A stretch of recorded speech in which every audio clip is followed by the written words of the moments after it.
आज ही Doubtnut app download करें। Doubtnut पर होगा अब आपके सभी मैथ्स, केमिस्ट्री, फिजिक्स और बायोलॉजी डाउट्स का सफाया। बस अपने क्वेश्चन की फोटो खींचो, उसे क्रॉप करो और तुरंत वीडियो सोल्यूशन पाओ। Download now. हेलो फ्रेंड्स, तो आज हमारे पास जो क्वेश्चन है उसमें हमें एक असेंबली दे रखी है आइडेंटिकल स्प्रिंग्स की। ठीक है, हमने दो ब्लॉक ले रखे हैं जिनका मास है कैपिटल M। ये दो आइडेंटिकल ब्लॉक्स हैं जिनको दो आइडेंटिकल स्प्रिंग्स से हमने ज्वाइन कर रखा है और ये स्प्रिंग्स मेरे नेचुरल स्टेट पे है, यानी कि रिलैक्स्ड लेंथ पे हैं। तो अगर हम लेफ़्ट वाले मास ब्लॉक को पकड़ के इधर ले आएँ और राइट वाले को इधर की तरफ खींचें और रिलीज़ कर दें, तो जो मोशन हमारे पास होगा उस मोशन का टाइम पीरियड ये क्वेश्चन हमसे पूछ रहा है। तो मैं इस क्वेश्चन को सॉल्व करूंगा थ्योरेटिकली, लॉजिकली। तो इस क्वेश्चन को आज हम सॉल्व करेंगे लॉजिकली। हम इसको एक ऐसी ट्रिक से सॉल्व करेंगे कि हमें कैलकुलेशन करने की यहाँ पे बिल्कुल ज़रूरत ही नहीं पड़ेगी, हम डायरेक्टली इसका आंसर यहाँ पे बोल पाएंगे। तो पहले मुझे ये पता होना चाहिए कि एक सिंपल ऑसिलेटर, ठीक है, एक सिंपल ऑसिलेटर की बात मैं करता हूँ। सिंपल ऑसिलेटर मेरे पास क्या होता है, एक स्प्रिंग है और एक फ्रिक्शनलेस फ्लोर पे मैंने एक ब्लॉक रखा हुआ है M का। तो इस सिंपल हार्मोनिक ऑसिलेटर का टाइम पीरियड क्या होता है, इसका टाइम पीरियड होता है 2π√m/k, जहाँ पे k इस स्प्रिंग का कांस्टेंट है। तो बस इसी कॉन्सेप्ट को यूज़ करके हम ये टिपिकल सा सवाल यहाँ पे एकदम से सॉल्व कर देंगे। तो देखिए, मैं यहाँ पे डायग्राम बनाता हूँ। अगर मैं सिर्फ लेफ़्ट वाली स्प्रिंग को कंसिडर करूँ, ठीक है, तो ये मेरा था इक्विलिब्रियम स्टेट और ये मेरा ब्लॉक है, ये मेरा इक्विलिब्रियम स्टेट है। यहाँ पे ये रिलैक्स्ड लेंथ पे है मेरी स्प्रिंग्स। तो इसको थोड़े डिस्टेंस हमने यहाँ तक खींचा, ठीक है, और रिलीज़ कर दिया।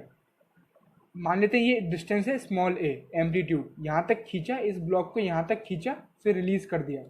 तो अगर ये SHM होता तो ये ब्लॉक यहाँ तक आता, फिर इतने ही डिस्टेंस इस इक्विलिब्रियम लाइन के उस साइड भी जाता, फिर वहाँ से आता, तो इस मीन डिस्टेंस के अबाउट ये ऑसिलेट करता रहता। लेकिन अब क्या है, यहाँ पे एक और ब्लॉक रखा हुआ है मेरे पास, तो ये उस साइड तो जा नहीं सकता। और साथ ही साथ अगर इस वाले ब्लॉक की भी बात हम करें तो इसको भी इक्विलिब्रियम पोजीशन से कुछ डिस्टेंस A पे खींच के रखा हुआ है। तो होगा क्या, ये दोनों ब्लॉक क्योंकि आइडेंटिकल है, क्योंकि दोनों स्प्रिंग्स भी आइडेंटिकल है, दोनों को एम्पलीट्यूड भी हमने आइडेंटिकल ही दिया है, तो दोनों साथ में इस पोजीशन पे आएंगे और दोनों साथ में ही बीच में पहुँचेंगे, क्योंकि कोलिजन हमको यहाँ पे परफेक्टली इलास्टिक दिया है, कोलिजन हमको इलास्टिक दिया है। तो एक और बात जो हमें याद रखनी चाहिए कि अगर दो बॉडीज़ मेरे पास हैं, ठीक है, दो बॉडीज़ अगर मेरे पास आ रही हैं, दो आइडेंटिकल बॉडीज़ अलग अलग स्पीड से आ रही हैं एक दूसरे की तरफ, तो अगर ये कोलिजन इलास्टिक होता है मेरे पास, अगर ये कोलिजन इलास्टिक होता है तो हमें जानते हैं कि वेलोसिटीज़ जो होती हैं मेरी, वो वेलोसिटीज़ एक्सचेंज हो जाती हैं। तो ये फैक्ट हमें पता होना इम्पॉर्टेंट है कि हर इलास्टिक कोलिजन में अगर दो बॉडीज़ अपोजिट डायरेक्शन में आके कोलाइड करती हैं तो इनकी वेलोसिटीज़ एक्सचेंज हो जाती हैं। ठीक है, तो इस फैक्ट को यूज़ करके और इस टाइम पीरियड वाले फैक्ट को यूज़ करके अभी ये क्वेश्चन हम इजीली सॉल्व करेंगे। तो यहाँ पे हो क्या रहा है, आपने देखा कि ये ब्लॉक यहाँ पे आया, यहाँ से यहाँ तक गया, लेकिन यहाँ से आगे वाली जर्नी ये पूरी नहीं कर पाएगा क्योंकि यहाँ पे दूसरा ब्लॉक भी इसी टाइम सेंटर पे आ रहा होगा। तो हम जानते हैं कि कोई भी SHM मेरे पास होता है तो मीन पोजीशन पे उसकी वेलोसिटी जो होती है वो मैक्सिमम होती है। मीन पोजीशन पे ही वेलोसिटी मैक्सिमम होती है, एक्सट्रीम पे तो वेलोसिटी ज़ीरो होती है। तो दोनों जब अपनी अपनी मैक्सिमम वेलोसिटी से बीच में आ रहे होंगे, जो कि ऑब्वियसली सेम होगी क्योंकि मास भी सेम है और यहाँ पे स्प्रिंग कांस्टेंट भी सेम है, तो दोनों की वेलोसिटीज़ यहाँ पे क्या हो जाएंगी, एक्सचेंज हो जाएंगी। यानी दोनों ब्लॉक जब यहाँ पे आ रहे होंगे, दोनों ब्लॉक Vmax से आ रहे हैं, ठीक है, Vmax से आ रहे हैं, तो जैसी इक्विलिब्रियम लाइन पे टच करेंगे इनकी वेलोसिटीज़ यहाँ पे क्या हो जाएंगी, वेलोसिटीज़ एक्सचेंज हो जाएंगी। वेलोसिटीज़ एक्सचेंज हुई तो ये वाला ब्लॉक इंस्टेंटली, मतलब उसी इंस्टेंट में एकदम से पीछे की तरफ इसने वही वेलोसिटी ले ली, ठीक है, और इसने भी उस साइड ये वेलोसिटी ले ली। तो होता क्या है, मान लीजिए ये मेरे पास SHM हो रहा है, ये मीन पोजीशन है, ये एक्सट्रीम पोजीशन है, ठीक है, -a+a एम्पलीट्यूड।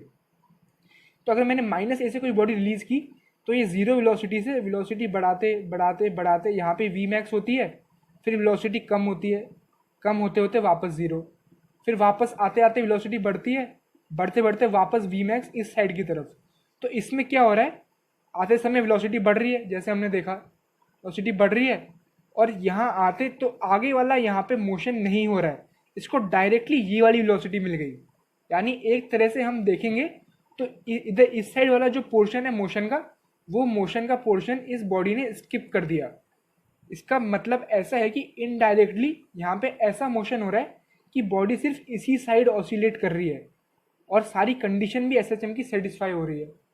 तो हमने देख लिया कि ये जो एम्पलीट्यूड था मेरा और ये जो इक्विलिब्रियम लाइन है, तो ये वाला ब्लॉक सिर्फ इतने में ऑसिलेट कर रहा है और ये वाला ब्लॉक सिर्फ इतने में ऑसिलेट कर रहा है, पूरा एसएचएम कोई नहीं कर रहा।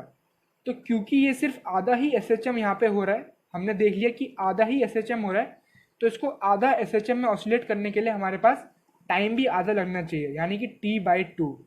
तो अगर टाइम पीरियड हमारे पास एक सिंपल ब्लॉक का 2π√m/k होता है, तो T/2 मेरे पास कितना हो जाएगा, 2 कैंसिल हो जाएगा तो बचेगा m/k। और यही इस क्वेश्चन का आंसर होगा, क्योंकि दोनों ब्लॉक आइडेंटिकल हैं और दोनों के लिए एक ही टाइम पीरियड होगा। तो यहाँ से हम आंसर चेक करेंगे, तो आंसर हो जाएगा ऑप्शन डी, π/√m/k। क्लास 6 से 12 से लेके नीट, IIT, JEE मेंस और एडवांस के लेवल तक 10 मिलियन से ज्यादा स्टूडेंट्स का भरोसा। आज ही डाउनलोड करें डाउटनेट ऐप या व्हाट्सएप कीजिए अपने डाउट्स 8400 400 400 पर।